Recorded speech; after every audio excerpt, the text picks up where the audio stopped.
All right, man. Welcome to today's episode and Merry Christmas. Christmas is in just a few days. So, we're going to be talking about what gift will you give to Jesus for Christmas? Now, if you're not a Christian person, a lot of this can still apply, but this is going to be pretty heavy into, Christian stuff, talking about Jesus. So, when we first look at it, when I was thinking about this, does Jesus actually ask us for anything? And so I came up with a few scriptures where I felt like Jesus did ask us for specific things. So John 14:15, he says, "If ye love me, keep my commandments." So if we love Jesus, a gift we give him is keeping his commandments. In John 14:1, he says to believe in him. He asks us to believe in him. If you believe in the Father, believe in me. In Luke 18:22, he asks, "Come follow me." And he says that kind of throughout the scriptures, come follow me is something that he asks for of us. But I really to me, it's kind of that first one, right? If we love Jesus, then keep his commandments. That's basically what he's asking us to do. And so there's a lot of commandments or things in the scriptures, do and don't do. But Jesus really summed them up in the two great commandments, which is in Matthew 22, verse 37 through 39, where he says, "Thou shalt love the Lord thy God with all thy heart and with all thy soul and with all thy mind. This is the first and great commandment. And the second is like unto it, thou shalt love thy neighbor as thyself." So if you're focused on loving God or others, you're on the right track to giving Jesus a great Christmas gift, is what I see there. If you're the gift you want to give has something to do with that, with love, right? Is what Jesus boiled it down to, is love. So how do we show love for Jesus? How do we love him more? Okay, so Mosiah chapter 5, verse 13 in the Book of Mormon, it says, "For how knoweth a man the master whom he has not served, and who is a stranger unto him, and is far from the thoughts and intents of his heart?" So to know Jesus, right, we serve him. Okay, it comes back to service, doing something kind. Um, One of the scriptures that really impacted me lately was um, Jesus saying that the greatest among you will be the servant, and he really exemplified that his life was really about serving the people around him. So how do we get to know Jesus better, right? We can read about him in the scriptures. I've been doing that lately. It's been really powerful. Just go through the New Testament, look at the stories of Jesus. Who is he?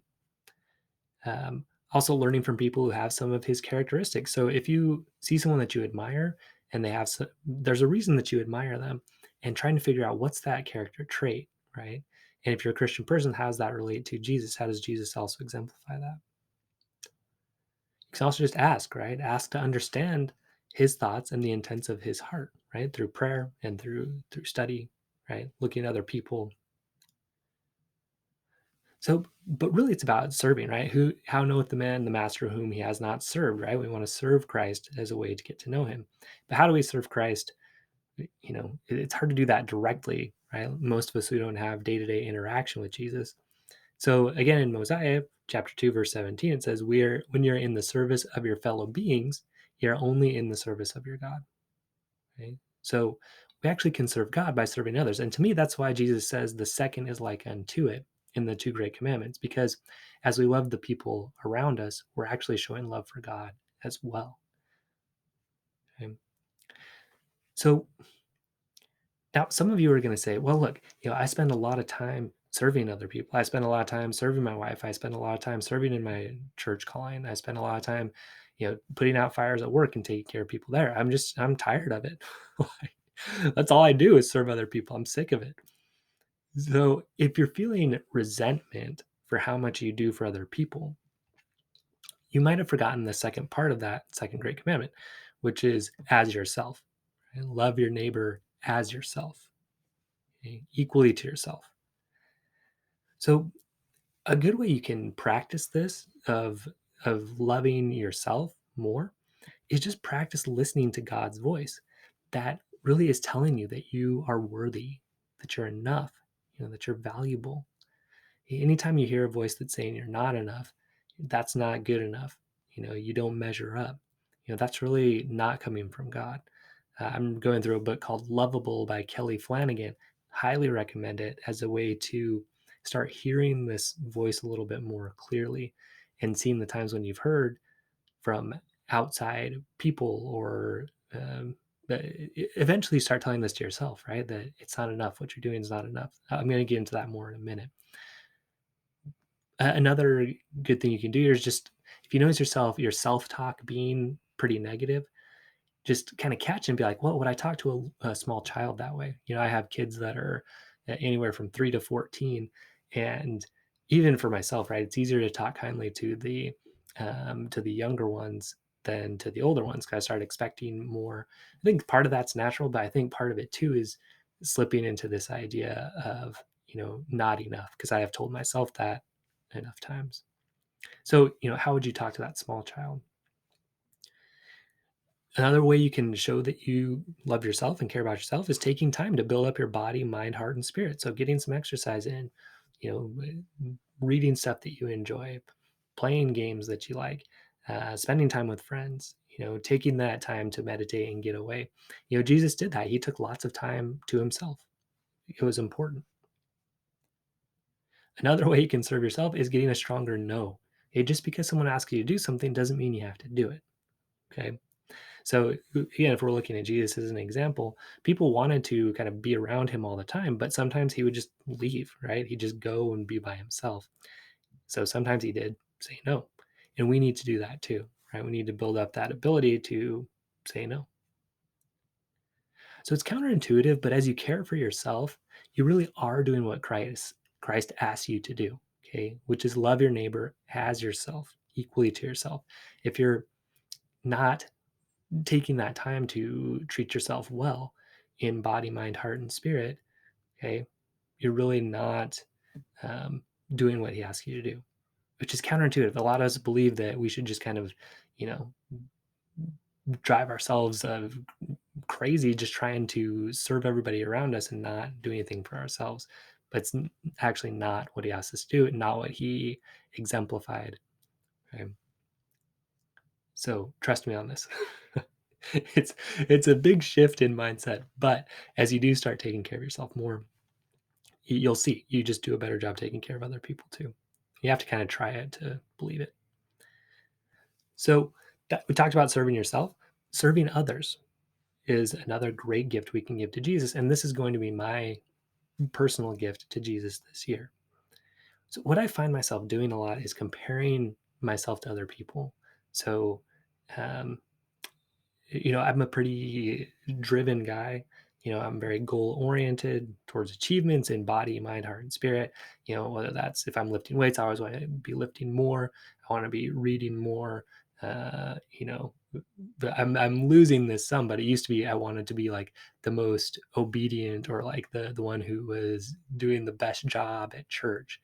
Um, which is it's not a great way to go about life, but and this book Lovable is helping me understand better where that's coming from.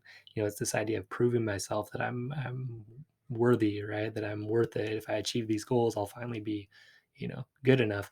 Another place I go with that is, if I hit these certain levels of achievement, I can't ever lose it.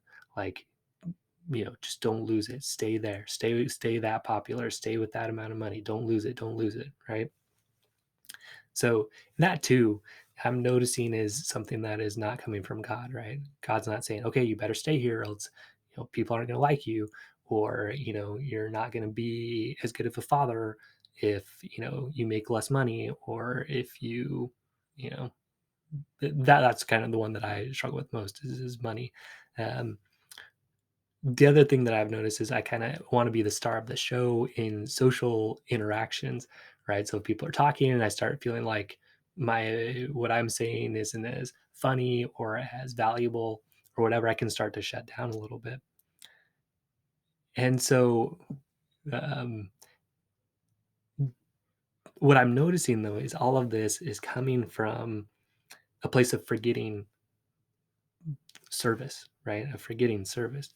Um, so another place, as I mentioned, financial goals for my business, and then comparing that financial success to other coaches who are in my same industry or different industries, and saying, "Oh man, how come they're doing that? I should be doing that. I should be doing better than them because I have more training or whatever." You know, but what I have realized in all of this is I'm just stepping 100% out of what feels good to me and what is going to actually be useful to the people in my coaching practice, in my family, in my social interactions, right? All these are a similar thing where I sort of step out of serving the people around me and step into, oh, woe is me. I need more, I need more attention. I need more money. I need more appreciation, right? So this part of this goes back to what we just talked about of loving myself more, right? Listening to God's voice more, reminding me that I am enough. There's the song "You Say" by Lauren Daigle that I think really captures this idea. You know, I hear voices in my head telling me that I'm not enough, that I'm never going to measure up. But then God says, like, you are loved, you are enough. And just tuning into that a little bit more. Again, that book by Kelly Flanagan, Lovable, has been good about helping me catch that more. So part of that is that, right? Reminding me that I do have value in myself, that I do have um, also gifts to share, right? And so redirecting my mind when I feel myself comparing myself to others, or stepping away and feeling overlooked, right, in social situations, to redirect my mind to service. Okay. And I feel like, one of the gifts that I have, this was a very personal kind of answer from God that I got at one point, is that one of my gifts is joy, right? Feeling joy, feeling happy. I definitely, hear that a lot from people that I'm, an upbeat person and they like that. And I feel like that's a gift from God and something that I can focus on. So when I do in these social situations start feeling, small or overlooked, or like I don't matter, right? I can say, well, wait a second, how can I actually serve the people around me? How can I bring joy to this situation? Maybe that's just by doing a better job listening to them and enjoying that. Maybe it's by, chiming in with something that's funny or good or whatever, meaningful. Um, but this is where I fall into the trap, right? Is when I try to get, it's the same old mosquito coming up, right? Attention, appreciation, uh, for the things that I'm doing, admiration, right? If I'm in that mindset, then I feel bad when I don't get it. But if I'm in that service mindset instead, hey, what can I give the people around me? There's people at my house right now or whatever. What can I give them instead of what can they give me? So and then in my work, like my mission, right, what I'm doing here is helping men build up their spiritual, mental, emotional, physical, and sexual strength. Okay? And so when I do find myself focusing just mainly on the financial goals, oh, like I'm not making enough. I want to make more, right? These other coaches are making more. Okay. When I go in that place, that can be just my clue. Hey, let me refocus here. How can I serve my clients better? How can I help the guys that are already in the program? And how can I help, people make that investment so that they will take that development seriously and so I can help them at a deeper level? Also, when people come into contact with any of my material, how can I make that extremely valuable so that they start immediately getting better results in their lives, right? What I believe strongly is that the more value I put out in the world, the more value will come back to me in one way or another. It will come back. Financially is going to be part of that, but even more than that is going to be just um, the love that comes back, the joy that comes back, right? Um, the sense of purpose, all that comes back the more value I put out. So my overall gift to Jesus this year is, focusing on serving and bringing joy to the people that I come in contact with. So that's going to be my gift. That's going to be my focus. My wife runs a company called Hero Bands. I'm going to get, it's a custom bracelet and you can put words on it. I'm going to get one that, says about, service and joy, right? To refocus my mind there. And I feel like that'll be something that Jesus will appreciate as a gift. It's funny, right? Jesus is a guy who cares so much about us that the best gift to him is us doing things that will bring us the most joy. So, in summary, Christmas, don't forget it's Jesus' birthday, right? Usually we get people a present on their birthday. So, ponder and pray about what gift you could give to him this year. And then, focus on that throughout the year. Now, if you're not a Christian person, what's the best gift that you could give to yourself, your family, and the world? Right? What is that gift? It's not going to be AirPods, right? There's there's something more that you could give. I shouldn't say that because to in some ways, like God has given us all these different gifts because you know the things that we do, the talents that we have, right? They all work together in such an amazing way. The person that invented AirPods, right? God gave them that gift, that the gift of technology, the gift of understanding all of that, so that we can enjoy that, right? And so that's an amazing thing. So, that's a service, right? The people that invented that and created it and brought it to market, right? That was a service that they could do that a lot of us are appreciating.